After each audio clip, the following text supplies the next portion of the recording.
ಒಂದು ಕಾಲದಲ್ಲಿ ಪರ್ವತಗಳ ಪಕ್ಕದ ಒಂದು ಚಿಕ್ಕ ಹಳ್ಳಿಯಲ್ಲಿ ಚಿನ್ನು ಎಂಬ ಹುಡುಗಿ ವಾಸಿಸುತ್ತಿದ್ದಳು. ಚಿನ್ನು ಕಾಡನ್ನು ತುಂಬಾ ಪ್ರೀತಿಸುತ್ತಿದ್ದಳು.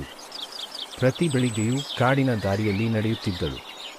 ಹಕ್ಕಿಗಳ ಹಾಡು ಕೇಳುತ್ತಾ, ಚಿಟ್ಟೆಗಳ ನೃತ್ಯ ನೋಡುತ್ತಾ ಆಕೆ ಖುಷಿಯಾಗಿ ನಡೆಯುತ್ತಿದ್ದಳು. ಒಂದು ದಿನ ಅವಳ ಕಣ್ಣಿಗೆ ದೂರದಲ್ಲಿ ಹೊಳೆಯುವ ಬೆಳಕು ಕಾಣಿಸಿತು. ಅದು ಕಾಡಿನ ಒಳಗಿನಿಂದ ಬರುತ್ತಿತ್ತು.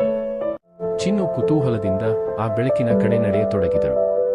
ಕಲ್ಲುಗಳ ನಡುವೆ ಮಿನುಗುತ್ತಿದ್ದ ಒಂದು ಸುವರ್ಣ ಹೂವಿನತ್ತ ಆಕೆ ತಲುಪಿದಳು. ಚಿನ್ನು ಹೂವನ್ನು ಮುಟ್ಟಿದ ಕ್ಷಣದಲ್ಲಿ ಸಂಪೂರ್ಣ ಕಾಡೇ ಹೊಳೆಯತೊಡಗಿತು. ಮರಗಳು ಬೆಳಕಿನಿಂದ ಕಂಗೊಳಿಸಿದವು, ನದಿಗಳು ವಜ್ರದಂತೆ ಮಿನುಗಿದವು, ಬಣ್ಣದ ಚಿಟ್ಟೆಗಳು ಹಾರುತ್ತಾ ಕಾಡು ಮಂತ್ರಮುಗ್ಧವಾಗಿ ಹೊಳೆಯಿತು. ಜಿಂಕೆ, ಮೊಲ, ಹಕ್ಕಿಗಳು ಅವಳ ಸುತ್ತ ಸೇರಿಕೊಂಡು ಆಶ್ಚರ್ಯದಿಂದ ನೋಡುತ್ತಿದ್ದವು. ಚಿನ್ನು ನಗುತ್ತಾ ಆ ಹೂವನ್ನು ಎಚ್ಚರಿಕೆಯಿಂದ ತನ್ನ ಬುಟ್ಟಿಯೊಳಗೆ ಮನೆಗೆ ಬಂದಾಗ ಆ ಹೂವಿನ ಬೆಳಕು ಅವಳ ಮನೆ ತುಂಬಾ ಪ್ರಕಾಶದಿಂದ ತುಂಬಿತು. ಆ ದಿನದಿಂದ ಹಳ್ಳಿಯ ಎಲ್ಲರೂ ನಂಬಿದರು, ಪ್ರಕೃತಿಯಲ್ಲೇ ನಿಜವಾದ ಮಾಯೆ ಇದೆ. ಪ್ರತಿ ಎಲೆ, ಪ್ರತಿ ಮರ, ಪ್ರತಿ ಹೂವಿನಲ್ಲೂ ಸೌಂದರ್ಯವಿದೆ ಎಂಬುದನ್ನು ನೆನಪಿನಲ್ಲಿರಿ.